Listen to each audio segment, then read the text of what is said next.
the people need to go and beg Tinubu for Kanu's release. Hello, welcome to this channel. There is this video I came across and I would like us to watch it together. But before we do that, please, if you have not subscribed to this channel, please go ahead and do that. Click on the subscribe button and turn on your notification bell to keep being part of this. Then as you watch, do not forget to react and also drop your comments in the comment section. Nobody should be begging Nigerian government for my release because I committed no crime. Nobody should be begging Nigerian government for my release because I committed no crime. Nnamdi Kanu, he's back at Benjamin Kanu, the Deputy Speaker of the House of Representatives. How many of you remember this video when Benjamin Kanu granted this interview on TVC News Lagos? And he said, and I quote, that the region of the Southeast need to be calm and the people need to go and beg Tinubu for Kanu's release. Now, talking about development, you cannot develop any area without the presence of peace. In Nigeria, we say peace, unity, progress, which means where there is peace, you can bet progress. In the Southeast, there is a problem, insecurity.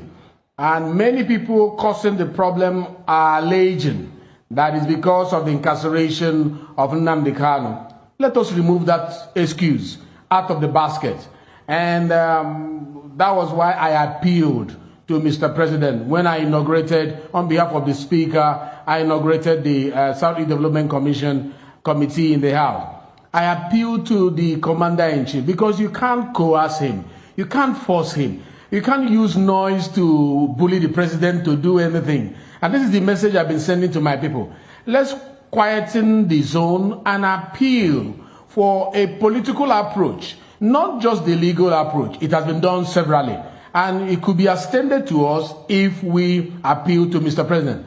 Anyway, what he said was not bad in his own idea, in his own opinion. But here is Nnamdi Kanu saying that nobody should be begging the federal government of Nigeria for my release because I did not commit any crime known to law.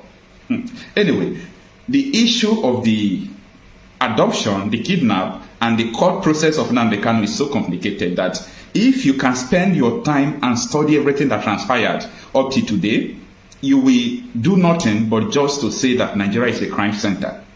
Okay, because Nigeria is leveraging on the crime they committed against humanity by sending soldiers to go and kill people in his house, and they killed a lot of people in his house, of which the Supreme Court had said that the Nigerian government committed a crime.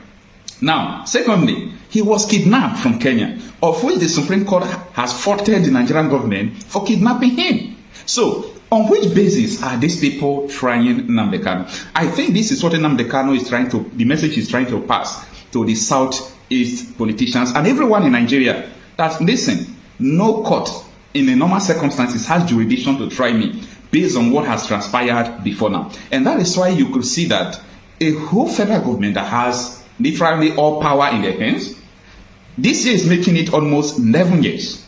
They started trying Nnamdi Kanu. I said 11 years, I did not say 11 months. But they have not been able to find this man guilty. Why? That is a question that we are going to discuss at the end of this video. But for now, let us go through this article.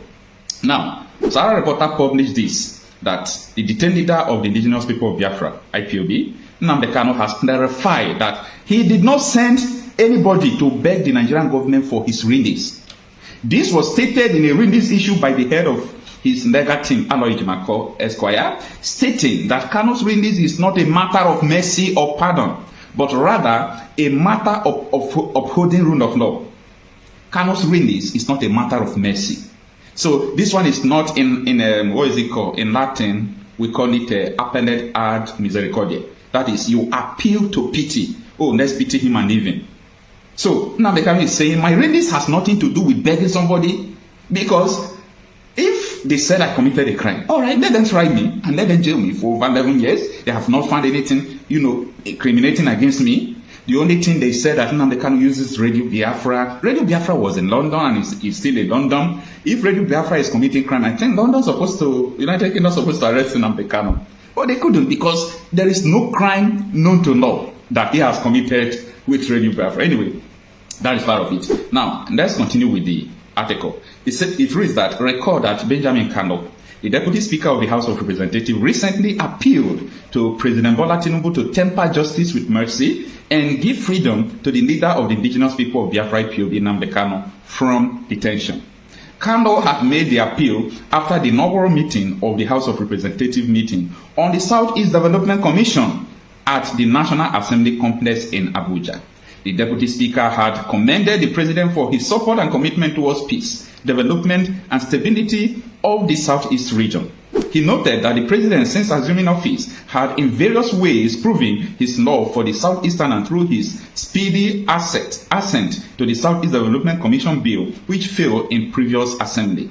Out of the article. Now, Benjamin Kanu, as you know, is a politician, so he speaks political languages that people will see not to be very important, like saying that Tinubu love the people of the Southeast. As far as I'm concerned, if Tinubu love, Nigeria, Tinubu love people in Nigeria, the best thing anybody can do for Nigeria, at least minimum, just minimum, is to make sure you return Nigeria to regional government.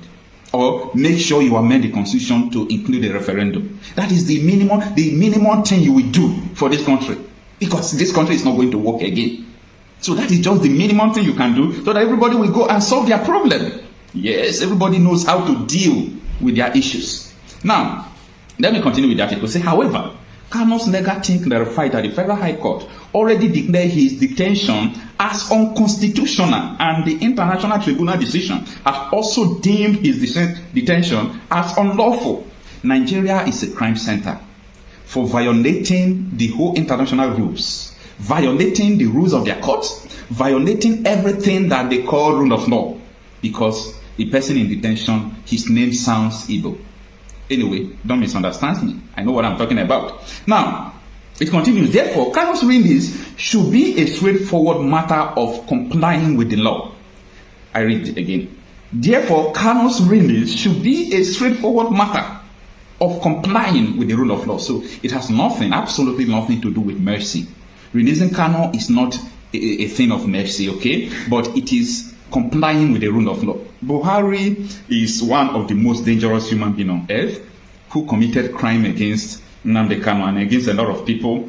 His administration was found sponsoring terrorists, doing everything, and where are they today? And that is why I am telling people, everything you are doing today, just remember, it is not going to last forever. So every power you have today trying to cause pain to your people, it's not going to last forever, okay? Now, the article continues that the IPOB leader also stressed that he had committed no crime and that his detention was a result of the Nigerian government's attempt to criminalize his right of self-determination. And that is what I have been fighting on social media right from time. Because the average dumb Nigerian people is that when you said, I want Nigeria to separate, I want a referendum, I want this, I want that, the first thing that comes to their mind is that it's a treason to say that. Shame on you, shame on your thinking. And I wonder so many times the kind of schools people are going. Imagine someone who is a graduate will come to tell you that agitating for your self-determination is a crime. Just imagine. Anyway, his lawyer wrote, during my visitation with Nnamdi Kanu yesterday, he made it abundantly clear that while he is deeply appreciative of the efforts and the widespread calls being made by well-meaning individuals and groups to secure his release, he, however, instructed his legal team to issue the following clarifications. These are the clarifications Nnamdi Kanu issued. So it is 5. We are going to follow it one after the other. Don't miss anyone. Now, number 1. The matter of the release of Nnamdi Kanu is not an act of mercy, pardon, executive clemency, or even amnesty. Instead, it should be an act of simply complying with the subsisting Federal High Court judgment that declared his detention as unconstitutional, or even the International Tribunal decision that separately declared his detention as unlawful.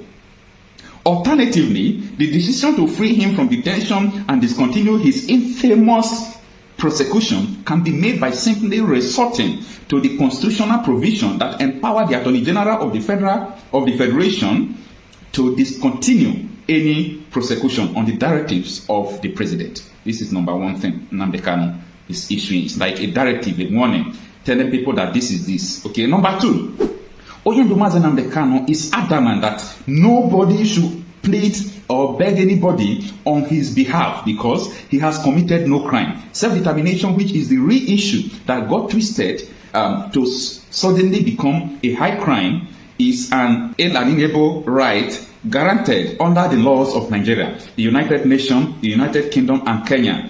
Thus, the perverse and unlawful criminalization of the exercise of the right should not unwittingly be encouraged through some misguided appeal for pardon, clemency, or mercy. Thus, releasing Nnamdi Kanu is not an act of mercy or pardon, but an act of abiding by the rule of law.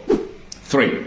Inasmuch as those calling for his release are sincere, their calls for pardon or clemency may be misconstrued as a green light to the executive branch or even the courts to violate the rule of law by continuing the subject, Nnamdi Kanu, to a prosecution or trial that does not comport with the tenets of the Constitution and Nigeria Treaty obligations. Number 4.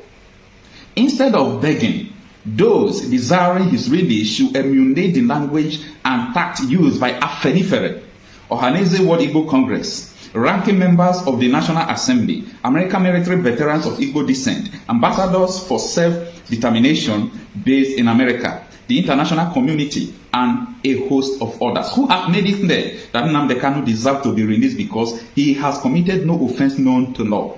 If truth be told, it is Nigeria's executive branch which extraordinarily redemption Nnamdi Kanu that should show contrition for resorting to extraordinary redemption, which is a state crime under international law and the common law. If any begging must be done, it should be directed to the courts to conduct his case and that of IPOB with the utmost impartiality and adhere to the rule of law, equity, and good conscience. And number 5, the last thing Nnamdi Kanu is letting people to know is that, most importantly, Nnamdi Kanu sincerely thanks everyone working assiduously towards the restoration of security, tranquility, and good order in his beloved Igbo land. So this is the end of the article. Let me know what you think about this. But for me, I understand the point that Nnamdi Kanu is resolute. I've never seen someone so straightforward, so focused on what he wants, and so on and so forth in this life. He is not even being shaken by his detention. So, as I told you people yesterday, one of the reasons of the continued detention is just to make people forget about him and to break the man. But unfortunately, it's not everyone you can break. It's not everyone you can silence. And that is the case of Nnamdi Kanu. Let me know what you think on the comment section. I am Okocha myself, talking reality out of issues. Nigeria has an Igbo problem. There is a secret memo in government that whenever we want to take charge in this country, be careful of the Igbo. Don't give them position.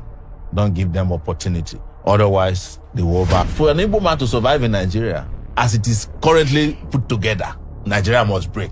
Wait, the meeting you had with Nnamdi Kanu. Yes. You are telling us now that Nnamdi Kanu... Don't you know what happened, the cop program in this country, where people were slaughtered and their bodies and their heads placed inside the train going down south? Even our parents.